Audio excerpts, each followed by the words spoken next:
All right, so today we're going to be installing the ECS Tuning Performance Supercharger Pulley on this B8 Q5 3.0T.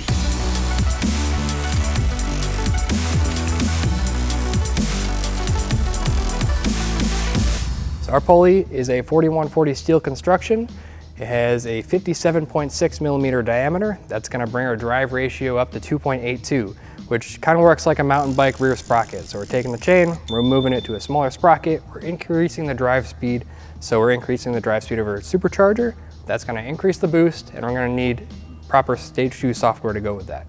To pair this together, we're using the stock crank pulley, but we're going to be putting on our ECS Tuning 7PK poly V-groove belt that's Kevlar reinforced, red for racing, obviously. And then we have a couple special tools that we need. So the factory supercharger pulley is actually pressed onto the supercharger snout. So to get it off, we're going to use a Schwab pulley removal tool. That's going to grab around the pulley. It's not going to touch any of the belt drive surfaces, so no damage is going to happen. And it's going to pull by pushing on the supercharger snout. So it's going to pull from the backside. We're going to press off the stock pulley. And then the inside diameter of this is going to be a press fit, interference fit over the supercharger snout. So to get that installed, we have to put in the toaster oven. We're going to put it at 450 degrees for 30 to 45 minutes, or just basically put it in before we start pulling parts off the car. So once it heats up, inner bore will expand, we'll be able to slip it on the snout, and then it's going to cool down and grab onto the stock supercharger snout. So to get this pulley installed, you might need a couple special tools you might not normally have in your garage. One of them is going to be a 16 millimeter box end wrench. Not every set out there, actually most sets don't come with the 16, they just leave that out for some reason. But if you own an Audi, you should definitely have one, along with Torx bits. So we have a T20, T25, and T30. Those are your pretty standard, most commonly used Torx bits. So have a set of those around just to get belly pans off or bumper screws, things like that. And then just normal stuff, socket sets, 3/8 drive, 1/2 inch drive, ratchets, 1/4 inch drive, and then a breaker bar. And then obviously our special tools, the toaster oven and the pulley removal tool. Other than that, everything you should probably have in your garage if you're doing DIYs anyway. So let's get started. So first things first, it's always a good idea if you're messing with anything in the front end or core support, or we're going to disconnect the negative battery terminal. Before we forget, before we put it on the lift, before we get too involved in the front end, we want to make sure we do that first. I don't want to bump any airbag sensors and throw any lights or set any airbags off. So first thing, I'm going to go disconnect the battery. Most Audis have the battery in the back now. This car is specifically buried, so we got to take a lot of stuff out to get to it, but it's just little plastic things that are going to come right out.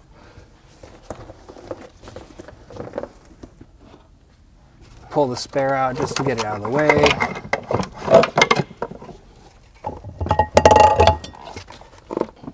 A little pull tab for your fingers here. So this is where we're going to use our 10 mil open end box wrench. And we're just going to loosen up this terminal on the negative side. Pop it off. And I'm going to tuck it down here so it doesn't make contact again while we're working. Next step in the process is getting the car off the ground. We basically only need to get the front end off the ground. We're going to pull the front wheels off. So if you're working on a lift, that's nice. If you're at home with jack stands and a jack, make sure you use the jack stands. Don't be a dummy. But we basically just need to get the front end off the ground so we can get the bumper off. First step we're going to do is take the wheels off. If you have lug nut caps, Volkswagen makes this handy little removal tool. Audi Volkswagen OEM tool just to stick it on and then pull it off so you can actually get at the lug bolts. So another tool that's handy but not necessary is a wheel hanger. There's OEM ones are plastic, so they kind of break if you put too much weight on them, but we have the Schwab wheel hanger. It's going to take one bolt out, put it in place of that, so the wheel won't fall off when we take all the lug nuts out.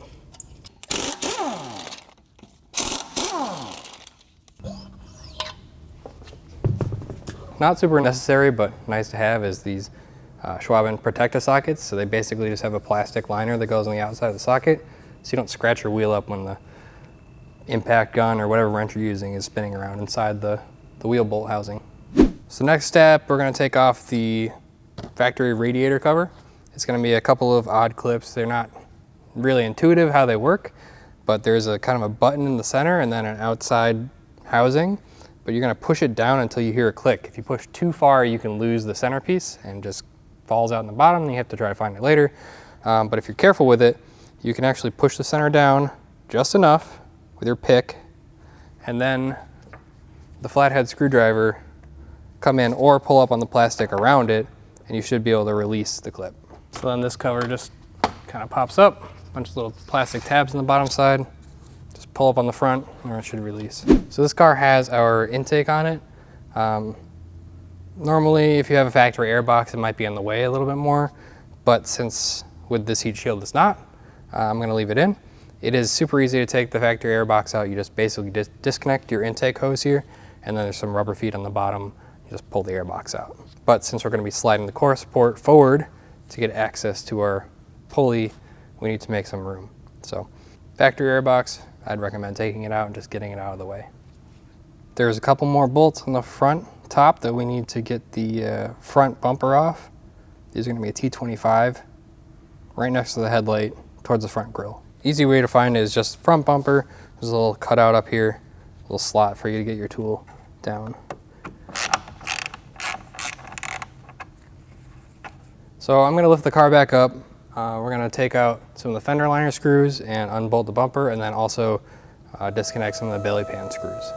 So for the Q5 specifically, we have a bunch of T25s that run along the front bumper. And then also we need to take out 2 of the quarter turns that support the fender liner to the belly pan. So I'm just gonna take everything down and get it out of the way, because otherwise it's just gonna be flopping, and then we'll be able to see better and have more access to the bottom side of the bumper. This one's missing some hardware, but normally there would be 9 of these, but over time you lose hardware. And then the rest of the quarter turns on the belly pan are all gonna be flatheads. Sometimes they have self-retaining washers. Yeah, they do in this case, so they won't fall down. Normally there's tabs up here, so the tabs hold on to the front bumper, so you can just kind of take the last piece of hardware out, tip it down, and then pull it towards the back to get it out. So once the belly pan's out of the way, you can gain access to these screws that are holding this black plastic piece to the core support. So there's gonna be 4 of these along the bottom, T25s. And that'll release the bottom portion of the bumper from the core support.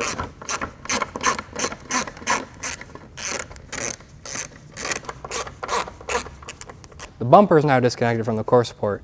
We have to get the bumper off to get access to the bolts to slide the core support forward. But while we're down here, we're going to disconnect the core support from these brackets. So there's going to be 2 T30s, 1 on each side.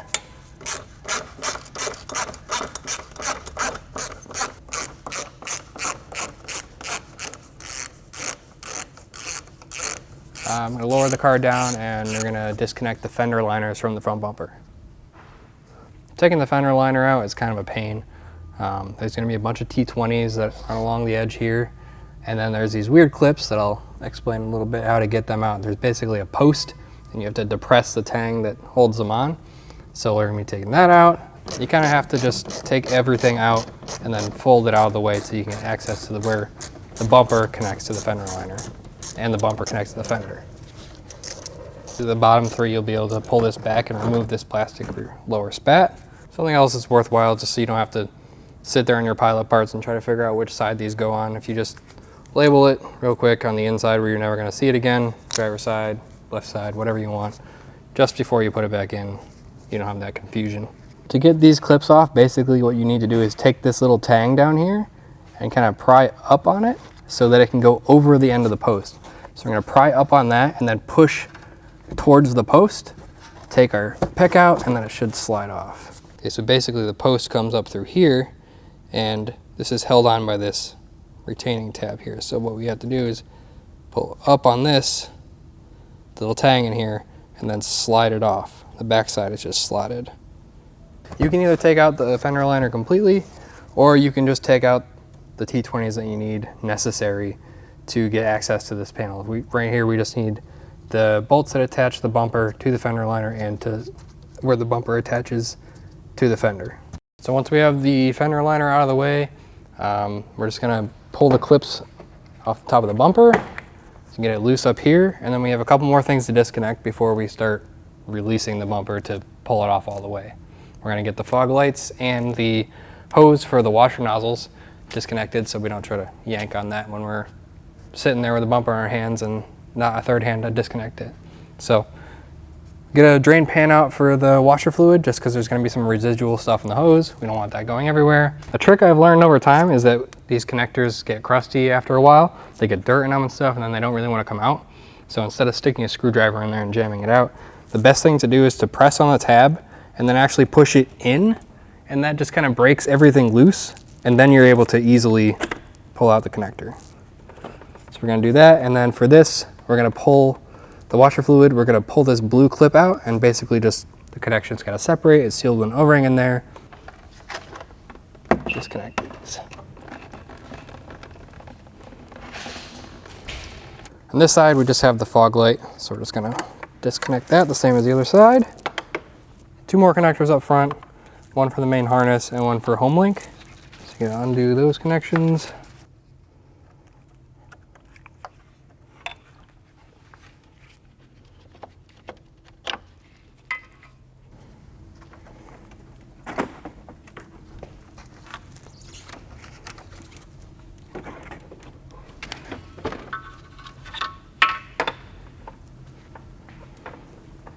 Now that we have the front bumper off, the next thing we need to do is kind of disconnect anything that's going to get strained when we go to push the core support forward.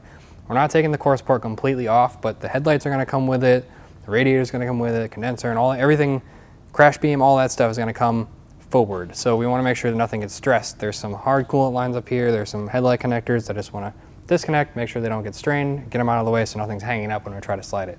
So first up, I'm going to take this hard plastic coolant line off the coolant tank, pull it up, and then it should slide out.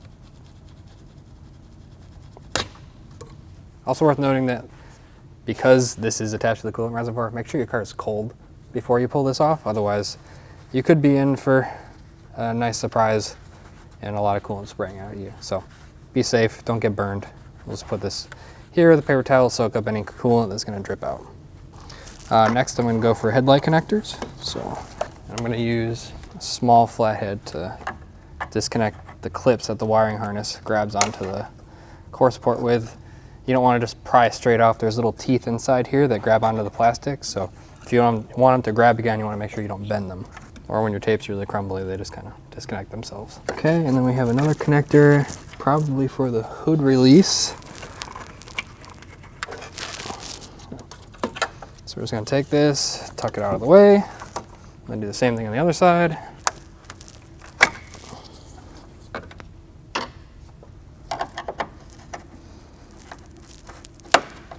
Next, we're going to be removing a couple more of the core support bolts. So we have a T30 up here on this top corner. And then down on the front side of the core support, there is another T30 here that connects to the fender bracket.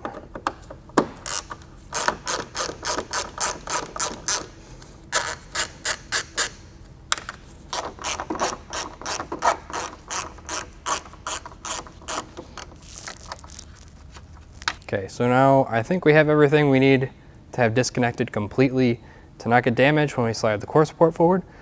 So I'm going to start taking out the 16mm socket bolts that are connecting the entire front clip to the frame rail. So I'm going to take out 2 on each side and leave one of them to kind of slide it on, and then we'll see how far it slides out and go from there. I need a pretty long extension to get in here. So I'm going to take out the bottom one and this top inner one all the way, and then leave the easy to access one on the top.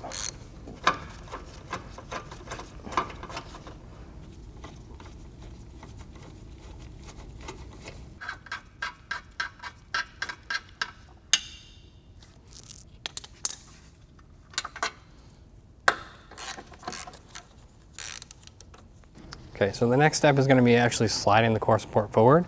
We have a special tool for this. These are actually the wrong ones, but I'm using these to show you that if you have a long bolt at home and a nut and a washer, you can make that work too. So you don't necessarily need these tools, but it's super convenient. We'll put a link in the description so you can order them just in case. It's an M8 bolt, and I believe they're 45mm long. So basically this is just a bolt with a nice little handle on the end. In our case, this is going to be a smaller one for a B6 or B7. And what basically I'm going to be doing is just putting this in place of one of the core support bolts and throwing a nut and a washer behind it so it can't pass through. And that's going to allow us to just slide the core support forward on this without the bolt coming out. That's all we need to achieve. You can do it with at-home tools if you have them, or you can order the nice convenience set from Schwab. Okay, so I've left the top outer bolt out. So I'm just going to slide it in here in place of that bolt. Normally you'd be threading it in if you had the right size ones, but since I don't, I'm going to put the nut and the washer on the back side, thread it in a little bit. Now we have something for the core support to ride on and it won't come out. Same thing on the other side.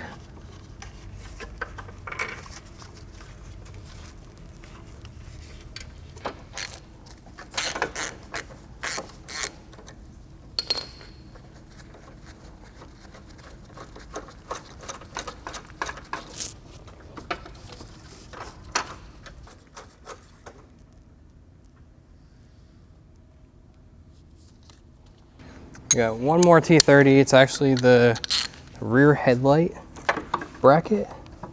You can actually see the core support slid forward. We're just going to back it off enough so that the washer is way above where this slot is so we don't get it stuck. You should just be able to loosen it up a little bit, but you want to make sure that when you put it back on, this washer sits on top.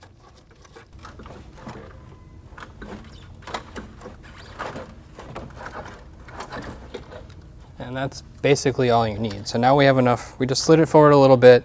It's riding on those support bolts basically. And now we have enough room to get our pulley tool in here and just work in front of the supercharger. So now we can get right into the belts and start by taking off this cover. Okay, so now it's time to take the actual supercharger belt off. So it's on its own pulley system up front. This is where you're going to need the 16mm box, or you can use a breaker bar with a shallow 16mm, but I prefer to use the wrench because it's shorter, so when the tensioner comes back, it has more room to swing around. But you can also, there's a small hole in the tensioner, so when you compress it all the way, you can put a drill bit in there and hold it. Because I can't see the hole from here and it's just going to be easier, I'm just going to do it without that. I'm just going to put the tension on the belt, or relieve the tension on the belt rather, and then remove the belt and let it kind of come back. Just be careful because there's a lot of spring tension.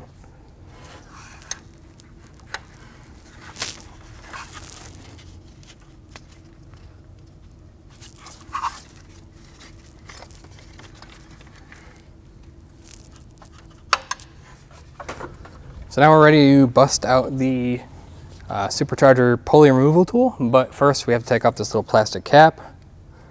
I'm just going to pry with a pick on that. So the first step in using this tool is basically just disassembling everything. You can leave this bolt in there, but you're going to want to thread it out pretty far. So first thing, I'm just going to take out all the hex bolts. This is an M5 metric Allen key.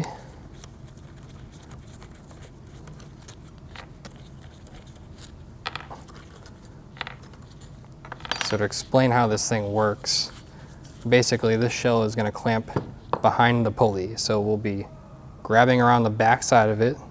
We'll have to install this in two pieces that go top and bottom around the stock pulley. And then what we're going to do is tighten these bolts down to clamp on it. And then we're going to put the shell together. And then when we crank down on this bolt, it's going to push on the supercharger snout and pull on the back side so the pulley comes off. You're going to want to make sure you have the threaded side down.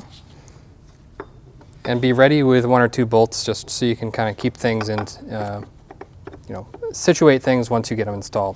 So you're going to slide on the bottom half of the supercharger pulley, and then you're going to go with the top half, slide that down on there, and then you're going to install just one of the bolts on each corner to hold things in place until you can bolt it all together.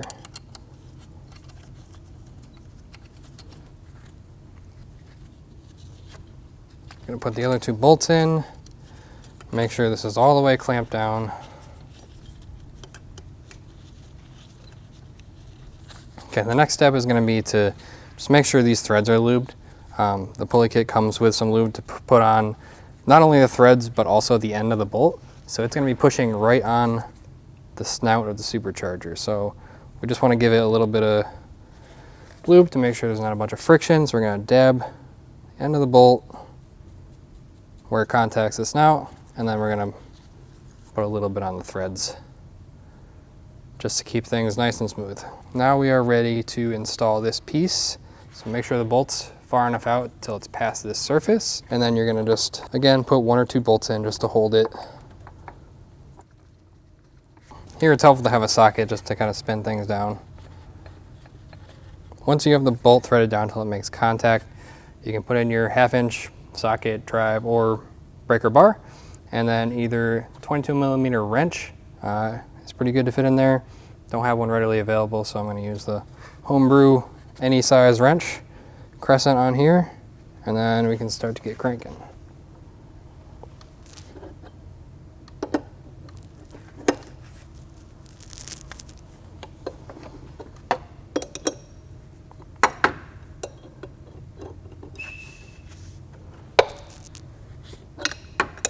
It takes a pretty good amount of force, but you'll eventually hear a pop like we just heard, and that's going to be the pulley starting to move. It should only get easier from there. So expect a pretty good amount of resistance, but it should come off without too much trouble. As the bolt gets closer, or you can just do this from the beginning, let's put this on the back side so that's out of the way of the wrench.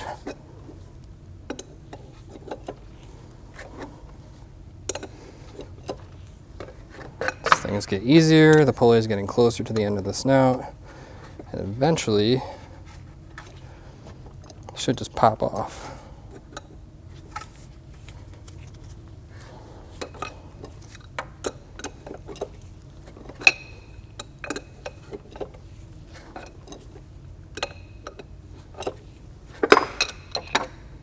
You're done using the tool, it's good to just take it all apart just in case something goes wrong with the mounting of the performance supercharger pulley. If it doesn't go on all the way when you didn't heat it enough, it gets stuck halfway down. You'll have to use a puller tool to take it off again. So front cover comes off, stock pulley comes out. As you can see, this is where I was pushing on the snout, and then there's a nice press fit bore in there. So this is the ECS performance supercharger pulley. You can see it's pretty small compared to this. The reason that people can't just use supercharger pulleys is you can only go so small. So sometimes people, they'll pair it with a larger crank pulley, which achieves the same kind of goal in increasing the supercharger speed, but we're limited on the amount of space we have on the back side. So the inside here can only be so small because it rides over the snout of the supercharger here. So we're kind of limited on what we can do there. That's why we pair it with crank pulleys. So if you want to use both, you can get some more supercharger speed and more boost out of it. So last thing we need to do before we install the pulley is just clean off the snout. Make sure there's no anti-seize from the tool, the pulley tool or anything. Just make sure it's nice and clean so we get a good contact, we get good grab on the snout. And then it should be ready to receive our pulley. Next step is to put the pulley in the oven. You can start this earlier in the process if you want, like when you're going to pull a bumper, would probably be a good time. So then you're ready to go when you get the stock supercharger pulley off. But I'm gonna take some lunch, hang out for a little bit. We're gonna put this in here, 450 for at least half an hour. You probably wanna wait half hour, 45 minutes. Just make sure it's nice and hot. You don't wanna let it bake for like 3 hours. You might start to affect the coating. So we're just gonna set toaster oven to max, 450. We're gonna put it on stay on, and leave this for probably 35, 40 minutes. And then make sure you have a welding glove or something super insulated because it's going to be really hot. And we want to put the toaster oven near the car so we can just pull it out, push it on, and then it should be good. We don't want to lose any temperature going from inside to outside. So pulley's been in there for about 40 minutes. Time to pull it out and slam it on there. One shot deal. Make sure it seats all the way in, and then we just let it cool. Okay, so once the pulley's cooled down for 15, 20 minutes, cool to the touch, nice and tight on there, we're gonna install the belt. I'm gonna wrap it kind of horizontally around the crank pulley on the bottom, 180 degrees. The bottom's gonna go around the tensioner. Top side of the belt's going under this idler, and then we're gonna pull it this way. Kind of let it hang out on the snout here. And then I'm gonna come back in with a wrench, relieve the tension, wrap the belt over the supercharger pulley, and then Make sure all the teeth are engaged. Belt's in its proper location.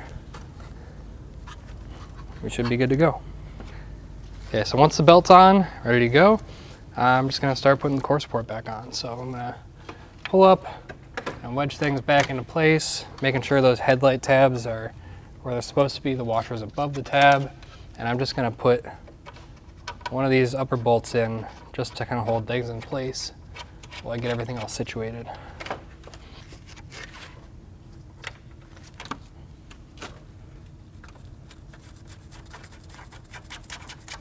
To help keep things where they're supposed to be, you can see there's a mark kind of left from the washer there where it's around the dirt.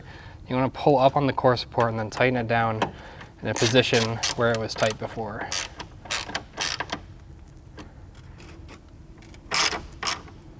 So by doing that, we're keeping our headlights all the way in, and then that gives us a good chance to position the core support where it was before.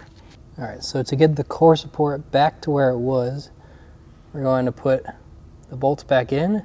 You can see down in here, there's a mark where the washer of the bolt head left.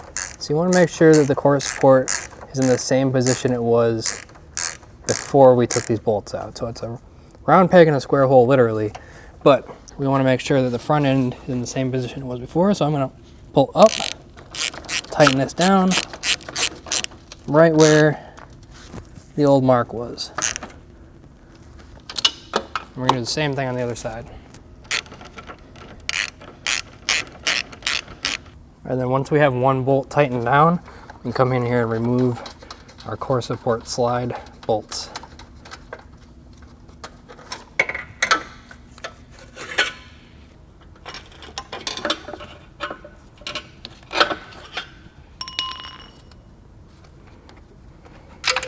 Once we have those bolts in and the guide bolts out, we can put the remaining 4 core support bolts in.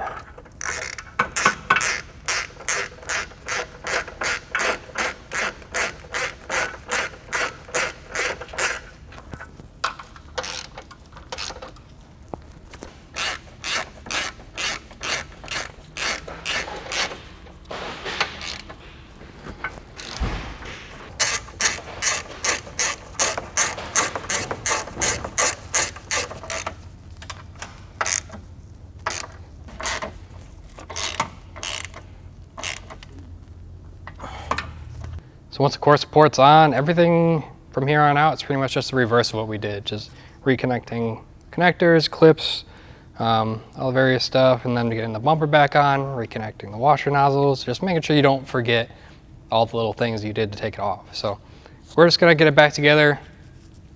Should be pretty straightforward, and then we'll get to tuning this.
So make sure you put in the T30s for the core support first before you get the belly pan on. Otherwise, you'll do what I did and make a mistake.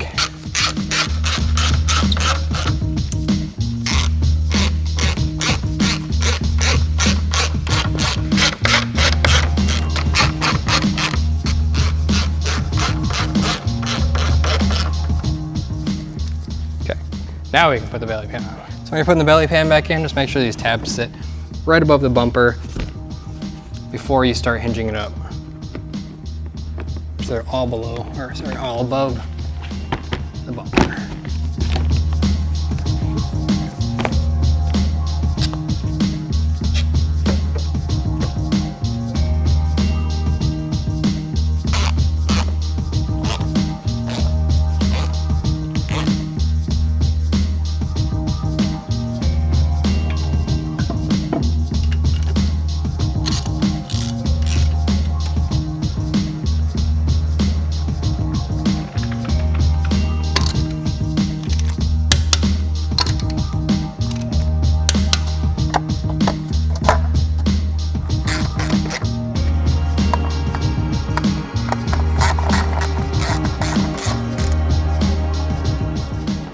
Reinstall this, we're just gonna wind the clips up front. Again, with these clips, you're gonna wanna push the pin out, pull it out about halfway till the inner groove is outside of the shell, and you can compress these. And then you're just gonna pop it in the hole. And then what you want is a nice snap, and they'll sit flush.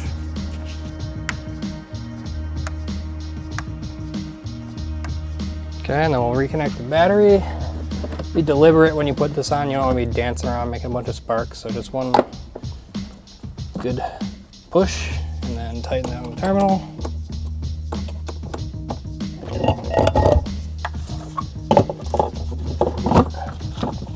Because Q5s are fancy, so make sure you connect that and run it through the spare. And then tighten this back down so nothing rattles.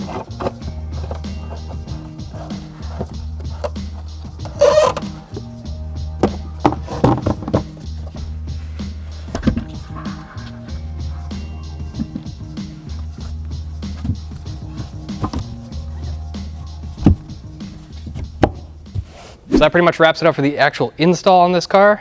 We're gonna throw a stage 2 tune on it, see how she does on the road. Other than that, check out the detailed PDF we have in the product description for the actual pulley. There's a bunch of details in there, torque specs, hardware, all things you need to do this on your own. Other than that, stay tuned for more DIYs.